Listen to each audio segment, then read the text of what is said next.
গরুর মাংসের চাপ বা বিফ চাপ যেটাই বলি না কেন, এটা খেতে কিন্তু ভীষণ মজার আর বানানোটাও কিন্তু একদমই সহজ। আসসালামু আলাইকুম এভরিওয়ান, সবাই কেমন আছেন? আশা করছি সবাই অনেক বেশি ভালো আছেন। তো আজকের আয়োজনে শেয়ার করছি গরুর মাংসের এই রেসিপিটি, যেটা কিনা আপনারা ঘরোয়া উপকরণেই বানিয়ে নিতে পারবেন।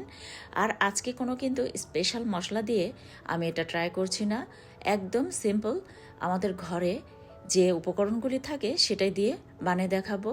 তো আশা করছি পুরো ভিডিও জুড়ে সাথে থাকবেন।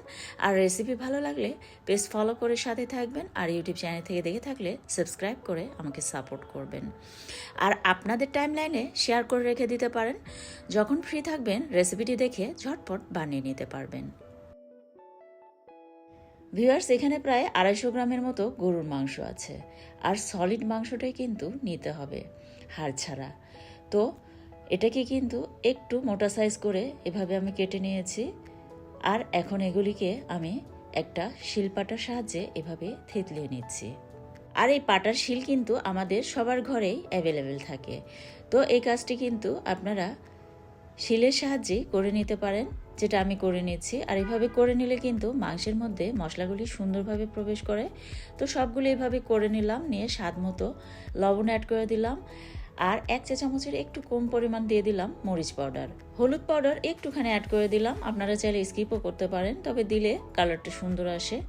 ধনিয়া পাউডার 1/2 চা চামচের মতো, আর 1 চা চামচের মতো গরম মশলা পাউডার অ্যাড করে নিয়েছি। গরম মশলা পাউডার না থাকলে জিরা পাউডারটা অ্যাড করে নিতে পারেন। আর 1/2 চা চামচ করে আদা পেস্ট আর রসুন পেস্ট অ্যাড করে নিয়েছি। আর এই স্কিন সহ 1 পিস কাঁচা পেঁপে আমি খুব ভালোভাবে পিষে এর সাথে অ্যাড করে নিলাম। তাতে মাংসটা দ্রুত সিদ্ধ হতে সাহায্য করবে এবং মাংসটা কিন্তু সফট হবে।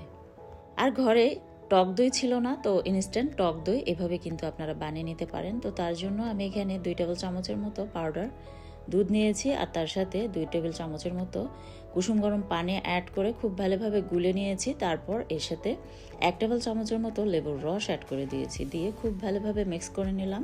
আর সেটাই কিন্তু এখন এর সাথে অ্যাড করে নিয়েছি। আর এটা কিন্তু ইনস্ট্যান্ট টক দই। আর ইনস্ট্যান্ট টক দই রেসিপি কিন্তু আমার ইউটিউব চ্যানেল এবং ফেসবুক পেজে শেয়ার করা আছে। 1 মিনিটে 3 ধরনের টক দই রেসিপি, আপনারা চাইলে সেটিও ট্রাই করতে পারেন।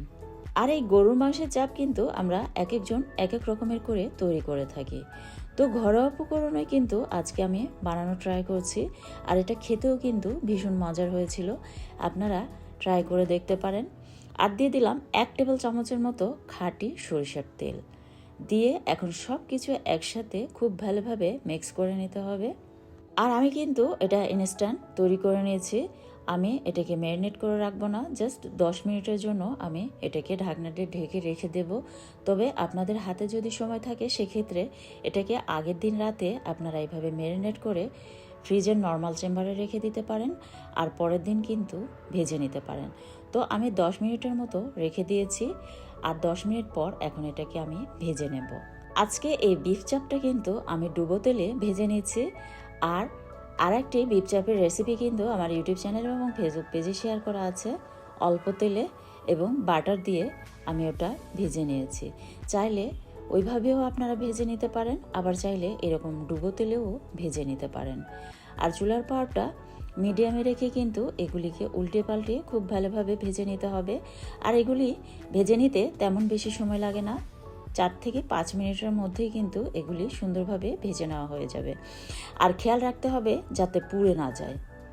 রুটি, নান রুটি, পোলাও, পরোটা এসবের সাথে কিন্তু এটা দুর্দান্ত লাগে। তবে আজকে কিন্তু আমি পরোটা দিয়ে এই বিফ চাপ সার্ভ করেছি। তো দেখলেন তো কত সহজে এই বিফ চাপ ঘরোয়া উপকরণেই বানিয়ে নেওয়া যায়। আর এটা কিন্তু বাইরের রেস্টুরেন্টের চাইতে স্বাদে কোনো অংশেই কম নয়। আপনারা অবশ্যই এভাবে একবার ট্রাই করে দেখতে পারেন। আমার বিশ্বাস একবার বানিয়ে খেলে বারবার বানিয়ে খাবেন, এতটাই মজার। তো এরকম সহজ সহজ ও মজাদার রেসিপিগুলি পেতে পেজ ফলো করে সাথে থাকবেন, আর ইউটিউব চ্যানেল থেকে দেখে থাকলে সাবস্ক্রাইব করে আমাকে সাপোর্ট করবেন।